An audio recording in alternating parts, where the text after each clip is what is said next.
имајќи ја предвид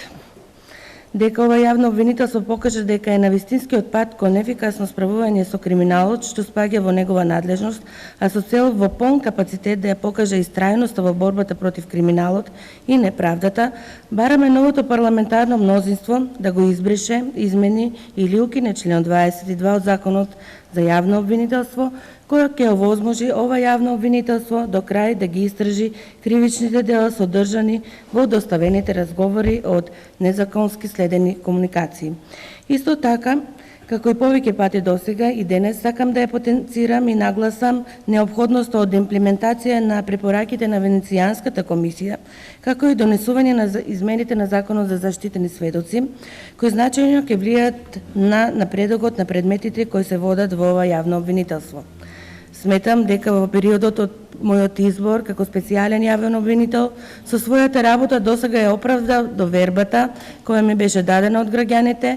а која за мене е од огромно значење. Во оваа насока, како јас, така и моите колеги обвинители, како досека, така и во иднина, ќе продолжиме најпрофесионално да ја вршиме својата функција. Ова јавно обвинителство во рамките на своето постоење се етаблираше како професионален државен орган кој успеа да изгради интегритет на независна и непристрасна институција. Потврда за тоа представува континуираната доверба на граѓаните кои имаат во ова јавно обвинителство како институција на која најмногу и веруваат.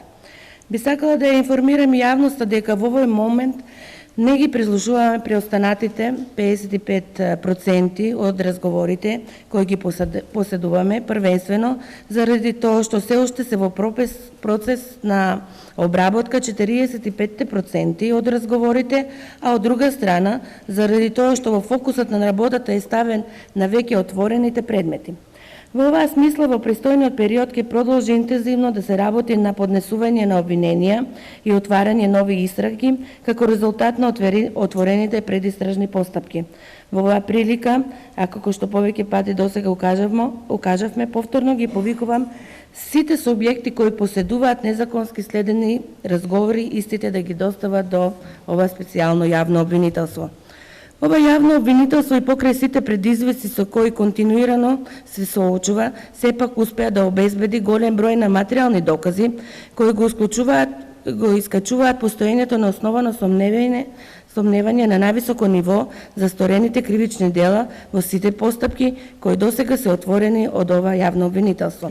Јас како специјален јавен обвинител сум свесна дека очекувањата од оваа институција се најголеми во смисла на истражување на вистината за незаконското следење на комуникациите преку кршење на правото на приватност на голем број граѓани, како и злоупотребите на власта за лични цели и заробеноста на голем број на институции. Од овие причини ја уверувам јавноста дека ова јавно обвинителство ќе продолжи со работа се дури не ги истражиме сите разговори кои ги поседуваме, а со цел до крај да го исполниме мандатот кој ни е доделен. Во однос на дел од предметите за кои јавноста постои интерес, како што се Монстру, Скопје 2014, Мартин Нешковски, Диво населје, би сакала да нагласам дека во овој извештаен период се уште не сме во можност да информираме јавноста од причина што овие предмети се уште во предистражна постапка.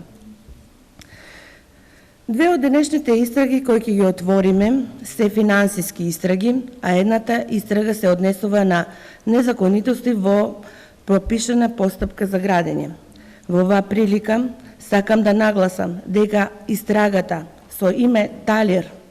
е прва истрага во која постои основано сомневање за перење пари, која отвара ова јавно обвинителство. Неопходно е да ја уверам јавноста дека предмет на истрагата на ова јавно обвинителство не представува политичката партија, туку напротив запознавање на јавноста со начините на кои поединци од раководството на партијата ја злоупотребиле и искористиле политичката партија, исклучиво водејќи се со лични мотиви. И јавноста не само што има право, туку е и потребно да знае за незаконските методи преку злоупотреба на своите службени положби и овластувања и преку перење пари со кои се служеле одредени поединци, компрометирајќи дел од имотот што партијата дотогаш го имала стекнато легално, а на кој начин истите го оштетиле угледот и репутацијата на политичката партија.